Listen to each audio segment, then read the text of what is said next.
Hello students, welcome to EPG Pathshala. I am Rashi Jain, PhD scholar from Faculty of Law, Delhi University. Today we will discuss the module titled Legal Provisions for the Protection of Domestic Workers of the paper Women and Law under the discipline Women and Studies. Firstly, we shall be discussing the primary objectives of our study. The first is definitely to learn about the conditions in which the domestic workers are kept in and the terms of employment they work under along with various types of abuses. To analyze the status of domestic workers with respect to existing legal framework both at national and at international level. To suggest the measures which can be taken to improve the situation of these workers and protection from being exploited. To unearth the need to introduce a legislation on this subject in our Indian justice system by analyzing the present situation. It is believed that those who work more than what is socially necessary to satisfy subsistence needs are considered exploited. Perhaps women domestic workers can be cited as the best examples of this view, as very often they are victims of atrocities, physical, mental, and even sexual torture. For example, taking a case of Nirmala, a 19-year-old maid working with a couple in Delhi, was beaten with iron rods for having only broken a glass. While a 10-year-old Sonu was tortured in Mumbai before being killed only because she was trying a lipstick belonging to the mistress. Most of these women domestic workers were the cruel example of the modern day slavery. Women who come to Delhi under such circumstances are faced with a plethora of unforeseen cultural, social, and economic shocks. Majority of them remain silent and voiceless victims of this suppressive and oppressive system. Theirs is a saga of untold exploitation and silent victimization, kidnapping, sexual exploitation, abortion, mental harassment, long hours of work, non-payment of wages, non-provision of holidays, bonded labor, lack of shelter and health facilities, which are just a few of their woes. In the worst situations, women and girls are trapped in situations of forced labor or have even been trafficked into forced domestic work. Historically speaking, in India, the origin of domestic workers can be traced back to around 3000 BC. This was when the Aryans invaded India and found themselves to be a minority among a dark-skinned population.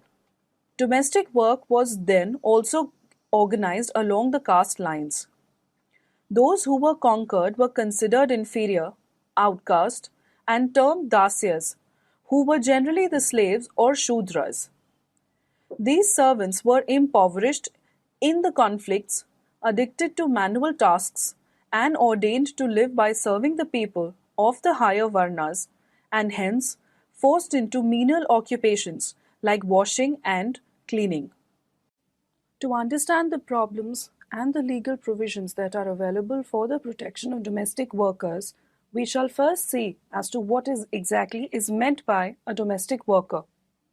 Generally speaking, a domestic worker means a woman working in an employer's house with or without wages.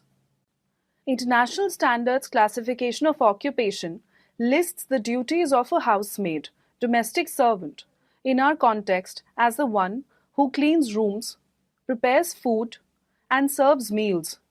She washes dishes and performs additional domestic duties in private households, dusts and polishes furniture, sweeps and cleans floors and floor coverings, and washes windows, makes beds and changes linens, washes, pares, cuts, and otherwise prepares food, cooking or eating raw, prepares beverages, salads and desserts, washes dishes and cleans silverware, sets tables and arranges chairs in the dining room, and serves food, washes linen and other textiles by hand or machine and mends and irons them, performs additional duties such as answering telephone and doorbell, feeding pets and purchasing food and other supplies.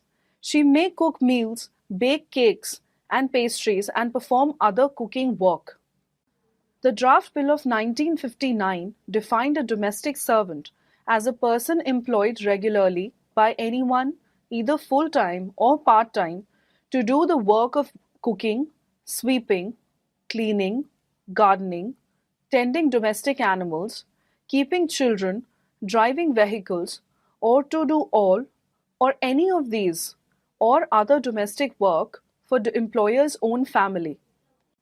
On the other hand, the Domestic Workers Conditions of Service Bill 1994 defined a domestic worker as a worker employed to do housework, which meant tasks like cooking or a part of it, washing clothes, washing utensils, dusting or cleaning of house or a part of it, looking after or caring for people, infants, children, sick or old, handicapped, and others, fetching children, fetching milk, marketing, ironing clothes, washing cars, and running errands. The Domestic Workers Registration, Social Security, and Welfare Act 2008 defines a domestic worker as a person who is employed for remuneration, whether in cash or kind, in any household or a similar establishment, through any agency or directly, either on a temporary or contract basis, or permanent, part time, or full time, to do the household or allied work. These are said to include a replacement worker who is working as a replacement for the main workers for a short and specific period of time, as agreed with the main worker. The household and allied work is said to include activities such as cooking or a part of it, washing clothes or utensils, cleaning or dusting of the house, driving, caring or nursing of the children, sick, old, mentally challenged, or disabled persons. Cameroon versus Royal London Ophthalmic Hospital.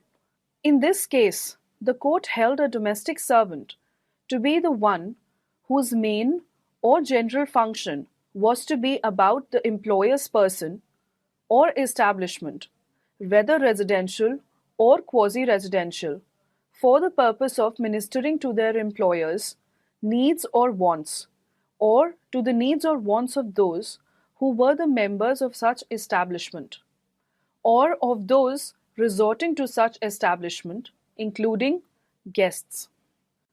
Various atrocities that are faced by the women domestic workers would certainly include exploitation and silent victimization, kidnapping, sexual exploitation, abortion, mental harassment, long hours of work, non payment of wages, non provision of holidays, bonded labor, trafficking, and lack of shelter and health facilities.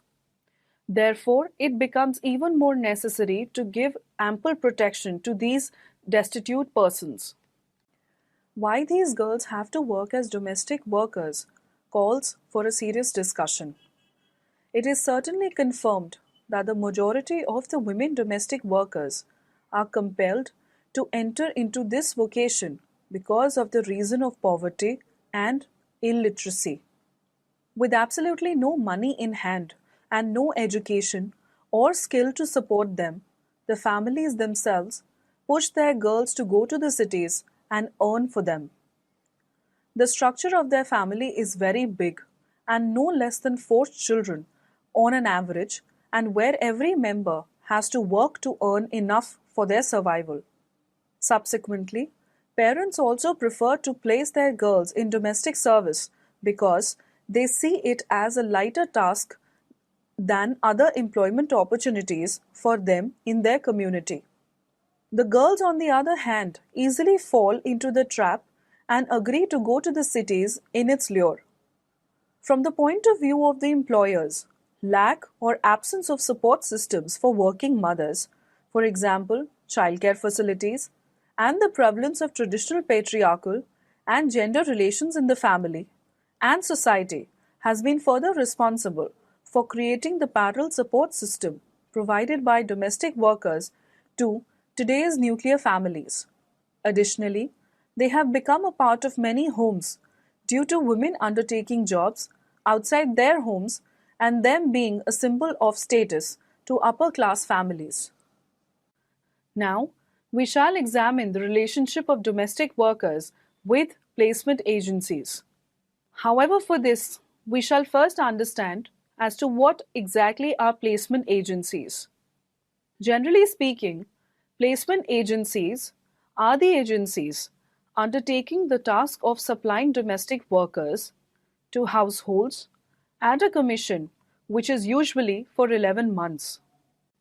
The working of placement agencies involves the following steps. At first, the girls are collected from villages by their supposed uncles, chachas, or mamas. Thereafter, these are transferred to the urban areas. Upon reaching the city, they are further transferred to another agent, whereby this agent then hands over this girl to the employer upon a commission for 11 months.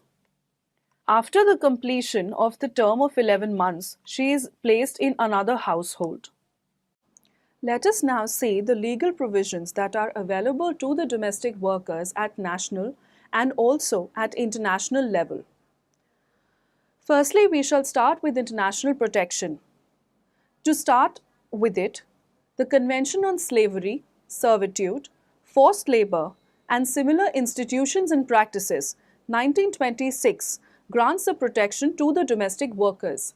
It defines a slave to be an individual over whom any or all the powers attaching to the right of ownership can be exercised. On the other hand, the Supplementary Convention to the Abolition of Slavery, the Slave Trade, and the Institutions and Practices Similar to Slavery, 1956, includes the institutions and practices such as bonded labor, serfdom, or any other practice under which a child under 18 years is delivered by his natural parents or guardian to another person for exploitation of this child for his labor, thereby again protecting these young girls. There are efforts made by the International Labour Organization. These include conventions applying to domestic workers governing the issues such as health insurance and maternity leaves, the 1965 International Labour Conference that recognized the urgent need to establish minimum living standards compatible with self respect and human dignity, which were essential to social justice. The Convention on the Elimination of the Worst Forms of Child Labor prohibits the work of children in hidden work situations and under hazardous conditions that expose the children to physical, psychological, or sexual abuse, long hours, or even night work. Under the Convention of the Rights of Child, 1986, the Article 32 emphasizes children's rights from economic exploitation, hazardous work interfering with their education, or being harmful to their health, whether psychological, social, and even mental development. It defines the minimum age to work, regulates working hours, regulates conditions of work, and also specifies penalties for those violating these rules. The most important among these is definitely the Convention on Domestic Workers 2011, that is the ILO Convention number 189, read with Domestic Workers Recommendation number 201. These can certainly be said to be the fundamental rights of domestic workers. Under this convention, the domestic workers can organize and mobilize support of or for the ratification and also implementation of the convention by their governments. They can use the provisions of the convention and the recommendation to influence changes in laws and even improve the working conditions and living of these domestic workers, regardless of whether or not the country in which they work has ratified the Convention 189 or not. This particular convention promotes and protects the human rights of all domestic workers as given under the preamble read with Article 3. It further respects and protects the fundamental principles and right to work, including freedom of association and the effective recognition of the right to collective bargaining, elimination of all forms of forced or compulsory labor, abolition of child labor, elimination of discrimination in respect of employment and occupation. Article 5 of this convention ensures effective protection against all forms of abuses, harassment, and even violence. It calls for fair terms of employment and decent living conditions. The convention also provides for a provision for information of the terms and conditions of employment to domestic workers in an easily understandable manner, preferably through a written contract. The Article 10 of the Convention ensures measures aimed at securing equal treatment between the domestic workers and workers generally with respect to normal hours of work, overtime compensation, and periods of daily and weekly rest, and annual paid leave with weekly rest of at least 24 consecutive hours. Further, Article 10 also regulates standby hours, that is, periods during which domestic workers are not free to dispose of their time as they please and are required to remain at the disposal of the household in order to respond to possible calls. The convention under Article 11 ensures minimum wage if a minimum wage exists for other workers. It directs the payments of wages in cash directly to the worker and at regular interval of no longer than 1 month. Article 15 provides for non-reduction of fees charged by private employment agencies which shall not be deducted from the remuneration.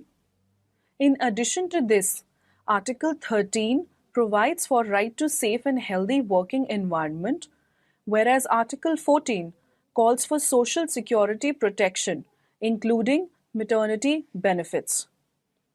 The Convention also sets the minimum age for entry into domestic work, along with providing for decent living conditions that respect the worker's privacy under Article 6. Under Article 9, the Convention provides for right to keep their identity and travel documents in their possession.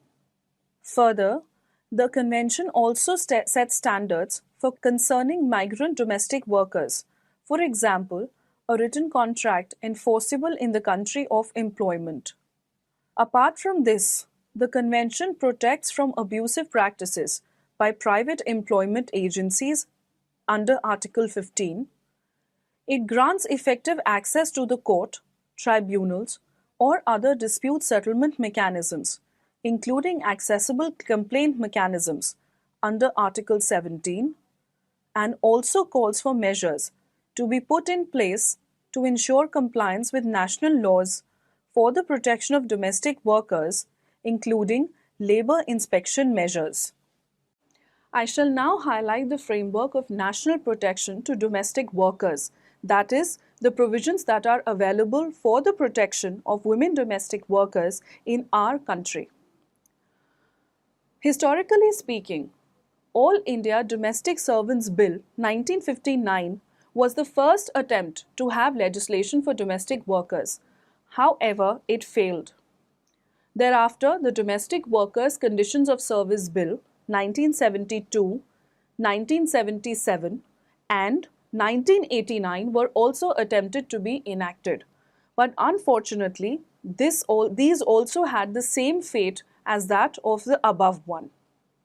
The Household Workers' Conditions of Service Bill 1990 included provisions like prohibiting employment of child labor, maximum working of 10 hours in a day for these domestic persons, providing a day's holiday every week with pay, application of certain laws to domestics such as Workmen's Compensation Act, Minimum Wages Act, Payment of Wages Act, Maternity Benefit Act, Equal Remuneration Act, and Weekly Holiday Act, etc.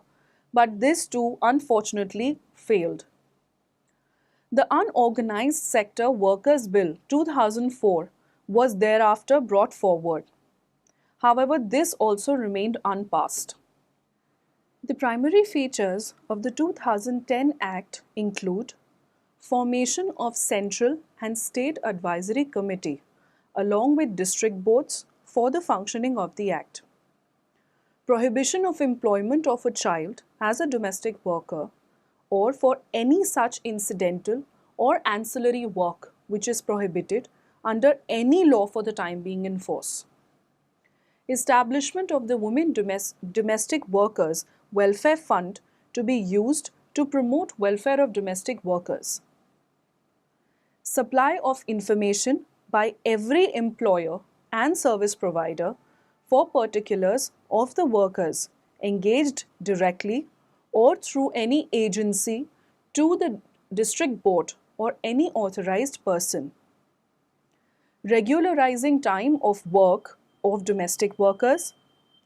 Other provisions for the betterment of workers have been made, such as overtime wages, rests at intervals, weekly holidays, entitlement to minimum wages as prescribed by the appropriate government, and also identity cards for the workers. Minimum labor standards to achieve decent conditions of work are also available. However, subsequently there are some shortcomings in the Act. Firstly, there is lack of stringent approach to combat exploitation. Secondly, no investigating machinery is available for registration of the employers and even placement agencies. Thirdly, provisions for identity cards is futile as domestic workers are usually illiterate who do not even know how to write their name. Fourthly, courts are not allowed to act suo motu but only upon complaint by prescribed persons. Fifthly, no provision is contained therein that regulates the mushrooming of the number of placement agencies.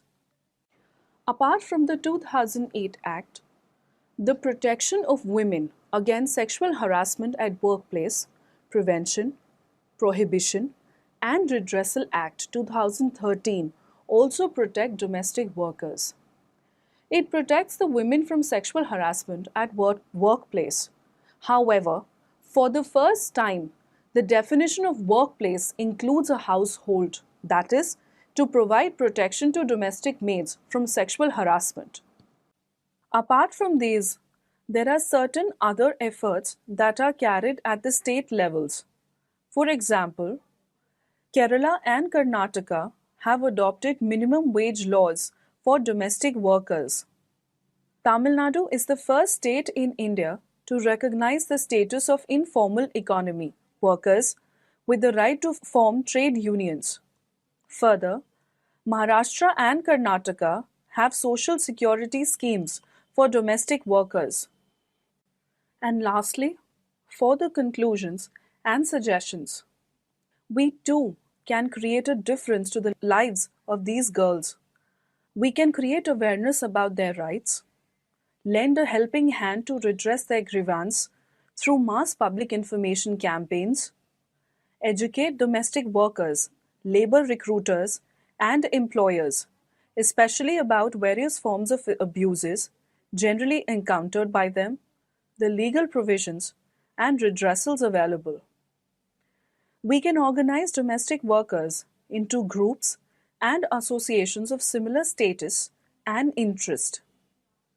We can collaborate, frequent interaction, and wider networking with these persons and organizations working on the issue. We should conduct scholarly researches on the issues relating to domestic workers. The social workers can organize discussions and record feedback from women's organizations, labor lawyers, social activists, and domestic workers themselves. Wages for domestic workers should be fixed with a certain minimum wage. We should provide support services such as access to legal aid, healthcare, trauma counseling, and shelter facilities to these persons. We should also create and publish accessible complaint mechanisms for them. 16th June is considered to be the World's Domestic Workers' Day. However, in India, we do not give this recognition to this particular date, which should certainly be done at our end also, so that we can give better protection to the domestic workers. Apart from this, child protection committees should be formed, citizens committees should be formed, along with vigilance committees, which should specially be done at the village level to monitor the movement of women and children. This is primarily because we see that there are lots of women and children who are trafficked every year, every day, every month from various rural areas to the urban areas. There should be a proper maintenance of record of the number of domestic workers, especially to combat trafficking and exploitation. Proper data collection should be done, whether through surveys, studies, or even public hearings, which should be encouraged at all levels. There is a provision of police verification of domestic helps. However, in our daily common parlance, we see that this particular system is not stringent at all the levels. Thus, we should make sure that the police verification system of these domestic workers is more stringent.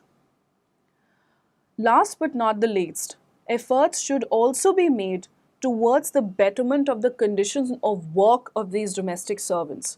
Every day in the newspapers, we read the headlines as the domestic workers being exploited, whether economically, socially, mentally, and unfortunately, even sexually.